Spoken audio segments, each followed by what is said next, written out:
Ukraine के नक्शे को पुतिन ट्रंप मिलकर हाफ करने जा रहे हैं।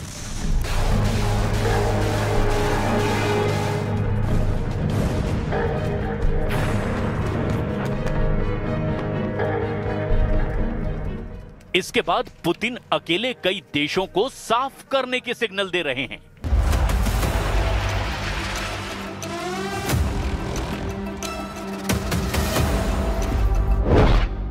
यूरोप में पुतिन ब्रिटेन, जर्मनी, फ्रांस और पोलैंड को सबसे बड़ा खतरा मान रहे हैं, क्योंकि इन देशों ने अगले 4 साल तक पुतिन को युद्ध न जीतने देने की गारंटी ले ली है।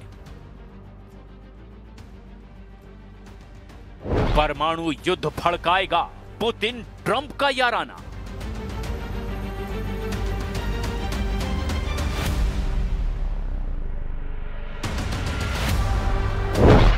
रूस को घेर कर चलाएंगे नेटो के 30 देश।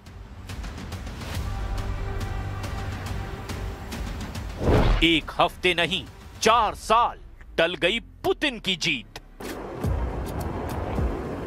रूस यूक्रेन युद्ध का अंत एटम बम धमाके से कराने की धमकी दी गई है।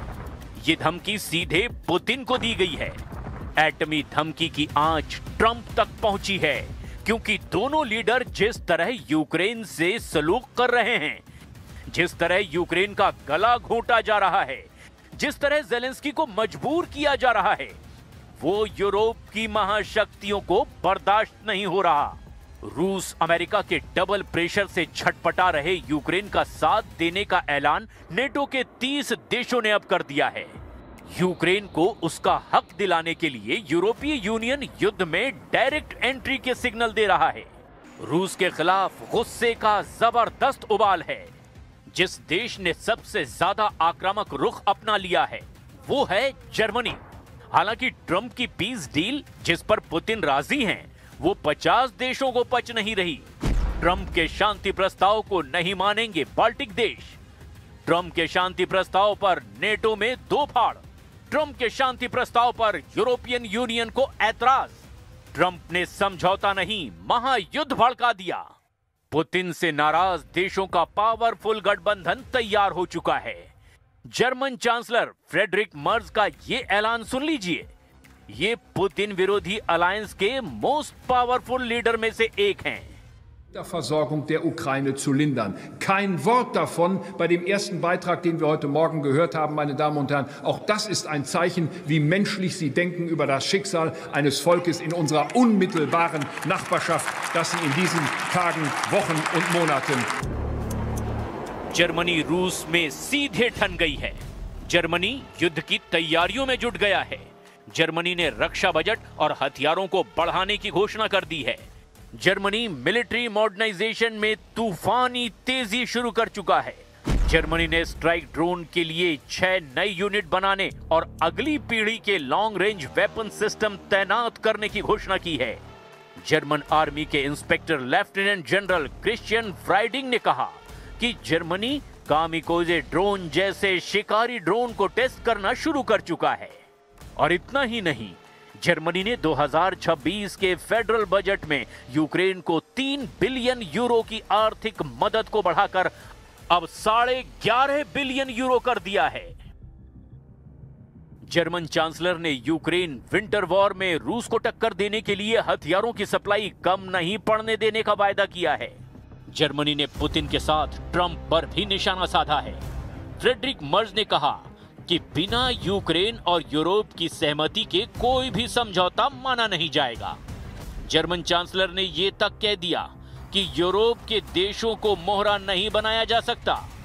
जर्मनी के साथ ही यूरोपीय यूनियन ने अब रूस को युद्ध मशीन बता डाला है। European Union foreign policy chief Kaja Kallas ने शक जाहिर किया है कि रूस सीज फायर के नाम पर धोखा दे रहा है। कैजा कैलास ने अपील की है कि पुतिन की नई चाल से यूरोपीय देश अलर्ट मोड में हैं। Immediate and unconditional ceasefire must be the first step to ending the war. But right now we see zero indication that Russia is ready for a ceasefire. Russia is not winding down its military machine, but ramping it up. We still need to get from a situation where Russia pretends to negotiate to a situation where they need to negotiate. European union की तरह ही NATO chief mark रूटे भी Putin को भड़काने वाले बयान दे रहे हैं। Mark रूटे ने यूक्रेन को नेटो सदस्य बनाने के रास्ते में रूस के अड़ंगे को खारिज कर दिया है। नेटो चीफ ने कहा कि यूक्रेन को नेटो मेंबरशिप दी जाएगी या नहीं, इससे रूस का कोई लेना देना नहीं है। पुतिन के पास नेटो का कोई वीटो नहीं है जिससे वो तय करेंगे कि कौन नेटो सदस्य बनेगा और कौन नहीं। नेटो चीफ का ये बयान पुतिन का दिमाग खराब कर सकता है, क्योंकि यही सबसे बड़ी वजह है जिसने यूक्रेन रूस युद्ध शुरू करवाया। नेटो को ही पुतिन अपना सबसे बड़ा दुश्मन बताते हैं, लेकिन ट्रंप ने जो 28 पॉइंट वाला प्रस्ताव पुतिन को भेजा है, उसमें नेटो को लेकर तय शर्तें रूस के हिसाब से एकदम सटीक हैं। जैसे ट्रंप के पीस प्लान में प्रस्ताव है कि नेटो अब अपना विस्तार रूस के पास तक नहीं करेगा। नेटो और रूस दोनों अपनी मौजूदा सीमा सुरक्षा नीतियों में स्थिरता लाएंगे। रूस और नेटो के बीच अमेरिका की मध्यस्थता में सुरक्षा वार्ता होगी। यूक्रेन अपने संविधान में लिखेगा कि वो नेटो में शामिल नहीं होगा। साथ ही नेटो अपनी विधियों में लिखेगा कि यूक्रेन को भविष्य में भी सदस्यता नहीं दी जाएगी। नेटो यूक्रेन में कोई सैनिक तैनात नहीं करेगा। यूक्रेन नेटो की सैन्य तैनाती की इजाजत भी नहीं दे पाएगा। यूरोपीय सुरक्षा संरचना को यूक्रेन की सीमाओं से दूर रखा जाएगा। सबसे अहम और यूक्रेन के लिए झटके की बात यह है कि यूक्रेन कभी भी परमाणु हथियार नहीं रख पाएगा। ट्रंप ने पूरी तरह नेटो के गेट पर यूक्रेन के लिए नो एंट्री का बोर्ड लगा दिया है, लेकिन नेटो चीफ मार्क रूटे ने ट्रंप से अलग रुख अपना लिया है। मार्क रूटे चाहते हैं कि अगर यूक्रेन को नेटो से बाहर रखना है तो उसे ऐसी सिक्योरिटी गारंटी मिले जिसके बाद रूस कभी भी हमला करने की हिम्मत ना जुटा सके। नेटो चीफ मानते हैं कि रूस यूक्रेन युद्ध खत्म होने के बाद भी खतरा टलेगा नहीं। We need the capabilities, we need the equipment, real firepower, and of course, the most advanced tech. Because the threats we face are real and lasting. Russia's unprovoked war against Ukraine is the most obvious example of the threat. But the danger posed by Russia will not end when this war does. ये डर तो Putin को अच्छा लगता है। उन्होंने कई बार कह रखा है कि यूक्रेन के बाद नेटो का नंबर लगेगा, क्योंकि ये देश रूस को युद्ध में हराने की साजिश रचते रहते हैं। फिनलैंड, पोलैंड फिलहाल पुतिन के पहले टारगेट बन चुके हैं, जिन्होंने 17 देशों का गठबंधन बनाकर समुद्री अखाड़े में रूस को पीटने का मिशन शुरू किया है। पोलैंड और स्वीडन ने बैलिस्टिक सागर में 3 नई सबमरीन सप्लाई का अभियान शुरू किया है। पोलैंड ने घोषणा की है कि ओर्का प्रोग्राम के तहत साब की A-26 ब्लैकिंग क्लास 5वीं पीढ़ी की सबमरीन रूस के खिलाफ जल्द तैनात होगी। वहीं फिनलैंड 17 देशों के एक समुद्री गठबंधन में शामिल हो गया है, जिसे यूक्रेन की नौसेना के विकास में मदद करने का जिम्मा दिया गया है। यूक्रेन नेवी को हथियार, ट्रेनिंग और युद्धपोत की कोई कमी ना हो, इसका बंदोबस्त बाल्टिक देशों ने कर लिया है। उधर रूस दुश्मनों की वॉर प्लानिंग के बाद एक्शन में आ गया है। द न्यूयॉर्क टाइम्स के मुताबिक 2 पश्चिमी अधिकारियों को डेनियल ड्रिस्कॉल ने एक चेतावनी दी है, जिसमें ड्रिस्कॉल ने खुलासा किया है कि रूस ने मिसाइल प्रोडक्शन तेजी से बढ़ाया है।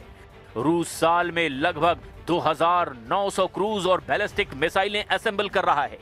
इसमें स्कंदर, किंजल और कैलिबर सिस्टम शामिल हैं, जिससे रूस की फायर पावर डबल हो गई है। और इतना ही नहीं, पुतिन ने किर्गिस्तान की राजधानी बिश्केक में भी अपने गुट के लीडरों का जमावड़ा लगाकर नेटो और यूरोपीय देशों की धुकधुकी बढ़ा दी है। पुतिन के बुलावे पर कलेक्टिव सिक्योरिटी ट्रीटी ऑर्गेनाइजेशन के सदस्य देशों के लीडर बिश्केक में जुटे हैं।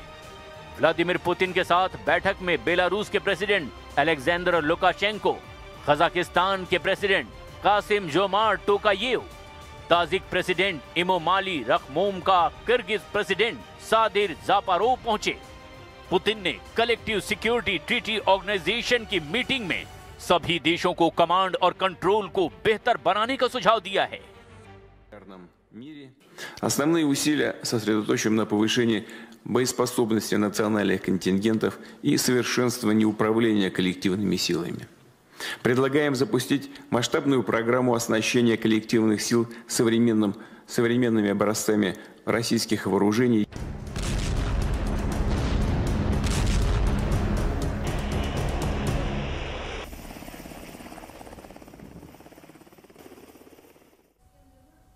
और खास रिपोर्ट पे फिलहाल